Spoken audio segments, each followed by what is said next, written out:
ship. Sorry. They sank the ship and blocked the harbor, which was successful during the war. They couldn't really use that harbor. And my family went back to their home where the food was still standing on the table and the boxes were still unpacked and it was a mess. So that was the town of Amersfoort. That's a view of that city. The Queen and the government had escaped to England. And of course the Dutch were sort of upset about that. But that worked out well because she would give broadcasts to the Dutch people. And the government was a government in exile, so they could, when they came back after 5 years, they at least had a government. But they could also keep up people's spirits and tell them, try and exhort them not to cooperate with the Germans. But that's the way it was. This was 1940, and the Connors family lived in a duplex on that side where my sisters were standing by the little gate. My sisters were Ali and Kiki, were their names, and they, as I said, were about high school age. They were about the same age as Anne Frank and her sister, who a lot of you are familiar with that. At first, things sort of seemed normal. My dad went to work in the post office. My sister started going to a new school. And pretty soon there were already regulations. Jewish officials were fired. But people thought, okay, maybe that's just one of these things. So you fire people, okay, maybe they can get a different job. Of course, that was only the beginning, and very soon it became worse and worse, especially the regulations against the Jews. They were being harassed, and the Dutch people got pretty upset about that. It's always been a country where we had a lot of people, refugees from other countries, and they were always, welcomed, and they had the same rights as Dutch people. So the Dutch got upset about that, and there were some clashes in Amsterdam between the dock workers and the occupation. And I think one person got killed that way, and in response, the Germans did their first roundup in Amsterdam. This is a pretty famous picture. It's used in a lot of books and a lot of presentations. This was the first roundup. It was not the kind that they had later where they would block a street and simply go in everybody's houses. They just sort of closed off a square and in the Jewish quarter. And there was no official Jewish quarter, but that's where a lot of Jewish people lived. And they rounded people up and they shipped them east to a concentration camp in Germany. The second person from the right there, that young man, for a long time, his name wasn't known. It was just, just a group of people, but his name was Meyer Vieira. I happen to know that he was only in his early 20s. He had a wife. His wife was pregnant. She did survive, but he was killed about 6 months later before his daughter was born, but his daughter did survive. So this gave a good idea of what was going to happen. And my dad didn't have much use for the Germans anyway, and he started his so-called illegal activities very quickly because there was a lot to be done. Jewish people, and actually everyone by that time, needed an ID card. And if you were Jewish, it had a big J on it. If you were a student, it had a big S, which was also bad because later they also deported all the young men, or they tried to anyway. And people needed false papers. They needed hiding places. One of the first things that the occupying forces did was just eliminate the free press, because you don't want people to know what's going on. You want them to know only what you say is going on. So censorship. And so the newspaper simply disappeared except for one. Well, immediately we got underground newspapers, And those survived in the war, and after the war, they actually became the main Dutch newspapers. But these were secretly printed on presses, and they had to be distributed. So my dad, working in the post office, found a way to do that. He would have distribute them himself, or even my sisters would help, and other people. That's the kind of things they did at first, okay? Things got worse. As time went on, the measures became more and more strict and invasive. In the meantime, our family had another baby. My mom had another baby, and that was my sister, and her name is Wilhelmine. And the reason her name is Wilhelmine is because the Dutch queen, her name was Wilhelmina, and my sister was born on the queen's birthday. So this was a way for my family to sort of thumb their noses at the Germans. In the meantime, the Dutch royal family, you weren't allowed to name them, you weren't allowed to celebrate their birthday, you weren't allowed to wear orange, which was the national color. And of course, my dad couldn't resist. When my sister was born, he named her Wilhelmina, Helena, Paulina, Maria. Those are the 4 names of Queen Wilhelmina. He even sent a birth announcement to the Queen. And everybody caught on, of course. Now, I mentioned earlier, my parents were new there. They had just moved in the year before. And so the neighbors didn't know them very well. And it was always, you had to be careful. You know, which side are you on? You just never know. So some neighbors were a little bit distrustful. And then the little bean was born. One of the neighbors went around, she said, with a piece of orange cake, said, "See, I told you were okay. We got orange flower arrangements, orange cake, orange everything." And from people we didn't know, the whole house was full of stuff. And even though we were not allowed to celebrate the Queen's birthday, we would celebrate Wilhelmine's birthday and, you know, claim it was her celebration. Also in the years to come. And Wilhelmine got pretty spoiled that way. She got presents when nobody got presents. This is a congratulatory telegram, and that is a picture of Wilhelmina a few years later when she's, I think, 3 years old. Still, during the war, we always celebrated her birthday.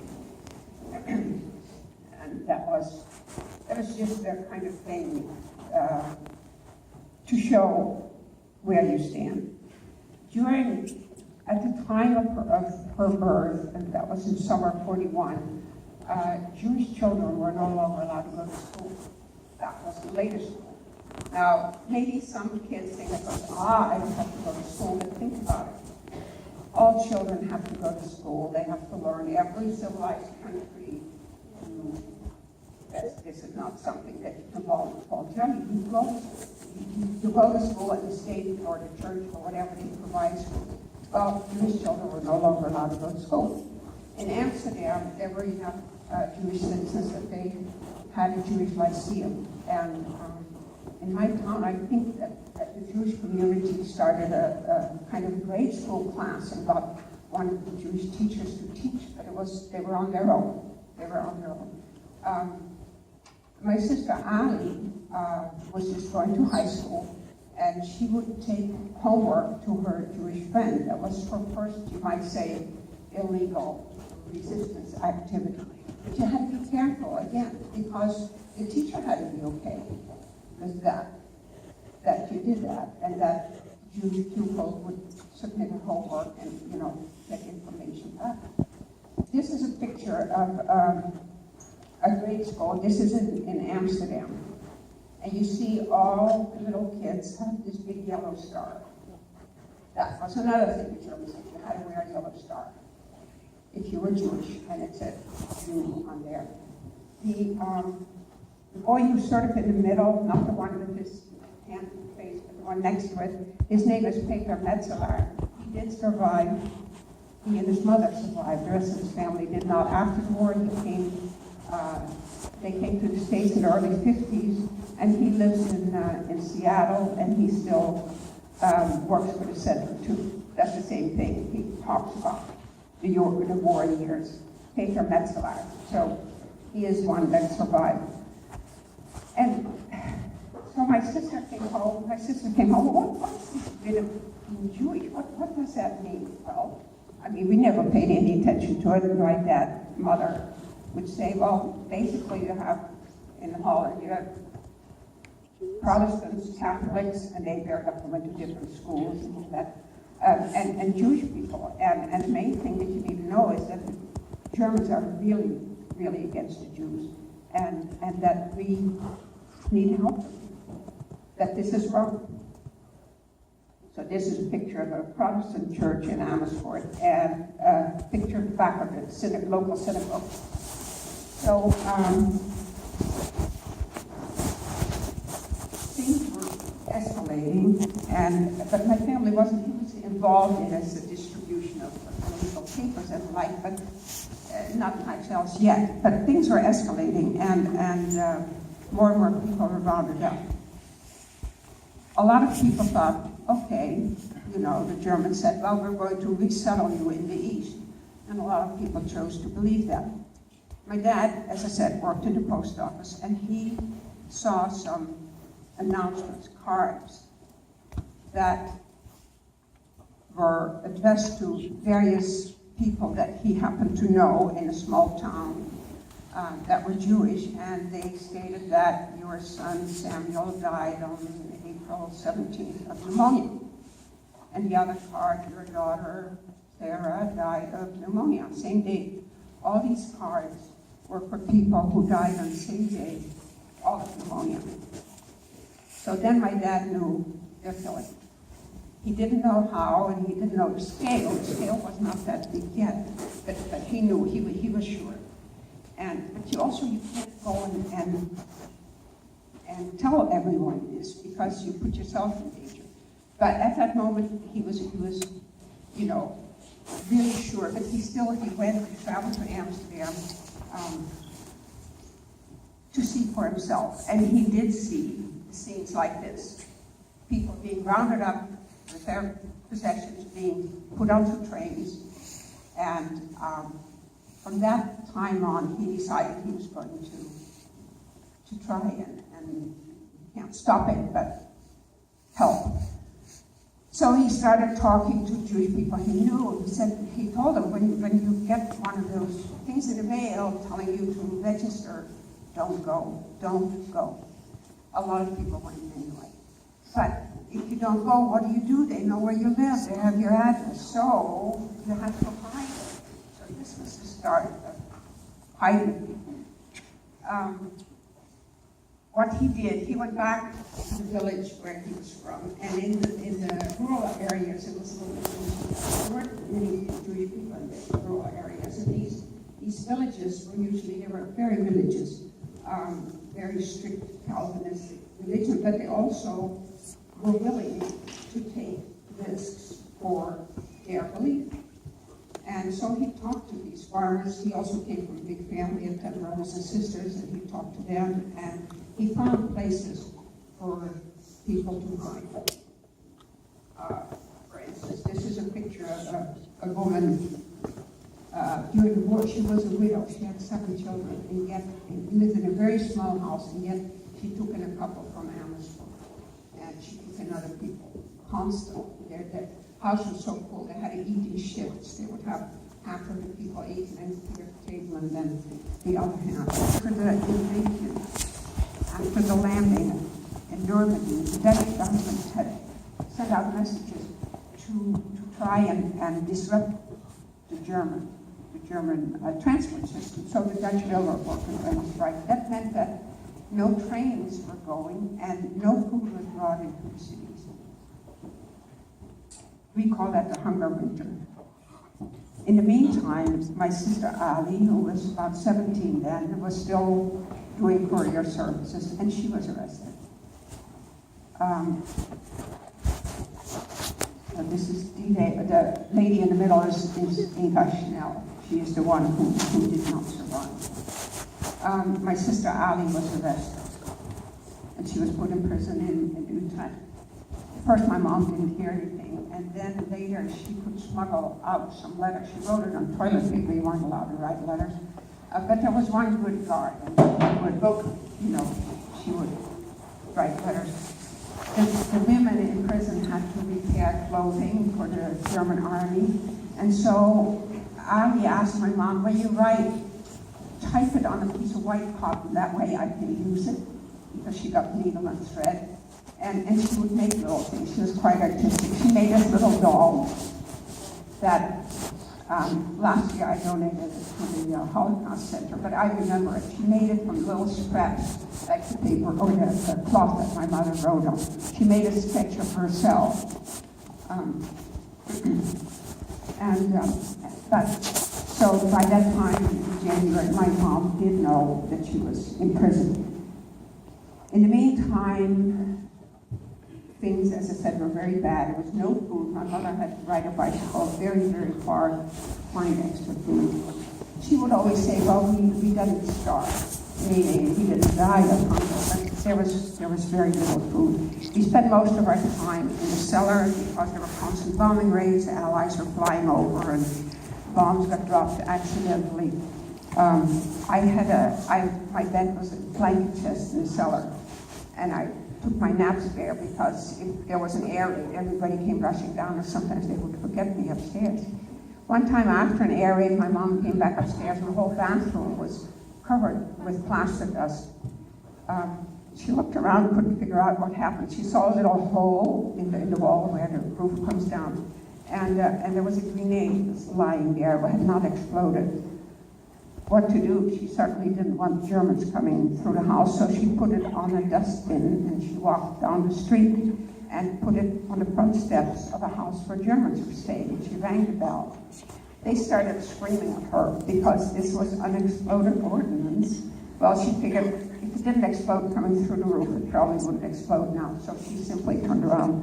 She said, "This is yours. You take care." And she went home. Electricity was shut off.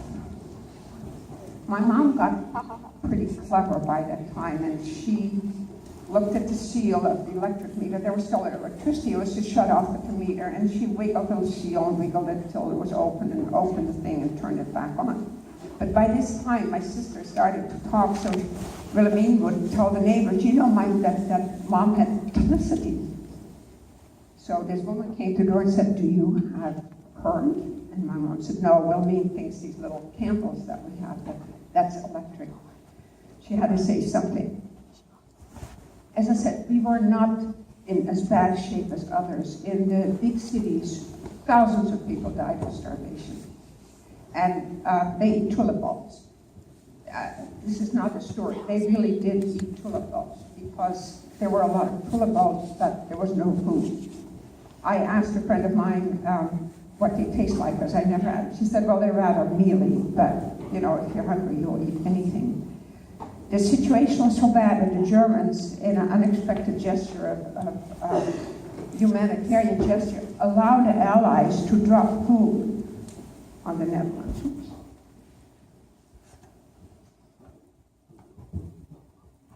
That's a picture of a plane dropping food. That was wonderful, but when you have had regular food or very little food for so long, your stomach cannot digest rich fare, and everybody got sick from the canned meats and stuff.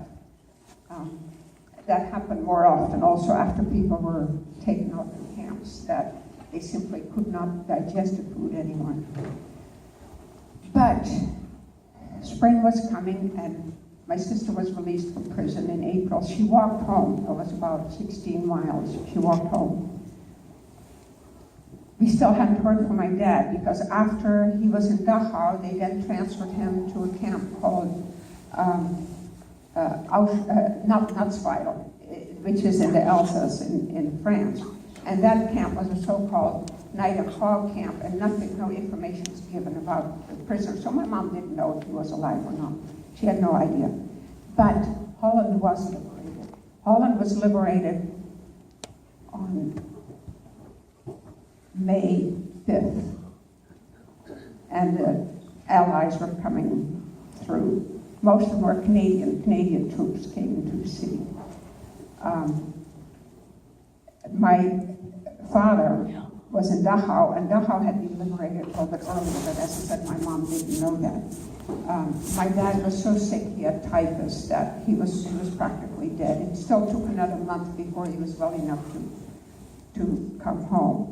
On the, let's see, on the previous slide, and towards the end of May, my mom got that notification through the Red Cross, and it says, written in my dad's handwriting, he said he's alive and he would hope to come home. The address on the top, it says 6th of May, 1944. He was very sick, he was confused, it was 1945, so that date was wrong. But he was alive, and he did make it. But so many people did not. In Holland, most of the Jewish population was killed, never came back. Many, many people died of starvation, and the years afterwards were also bad. The rebuilding, you had to sort of start from the ground on up. But we were liberated, and we did start over. And now I'm going to jump way ahead of time. When later I married an American military man, I came to the States, and I lived in Denver, and my parents came to visit us in Denver in '69. My dad wanted to find the American soldiers that had liberated Dachau. Well, it so happened there was a unit of the Colorado National Guard. So at that time, I was translating for him. I was contacting all these people, and I heard all their stories. I heard the stories of the other survivors. I heard the stories of the American servicemen.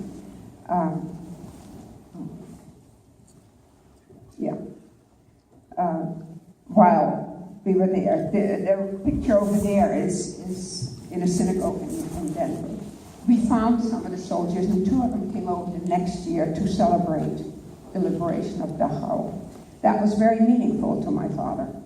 And one of the soldiers was from Denver. His name was Sid Schaffner.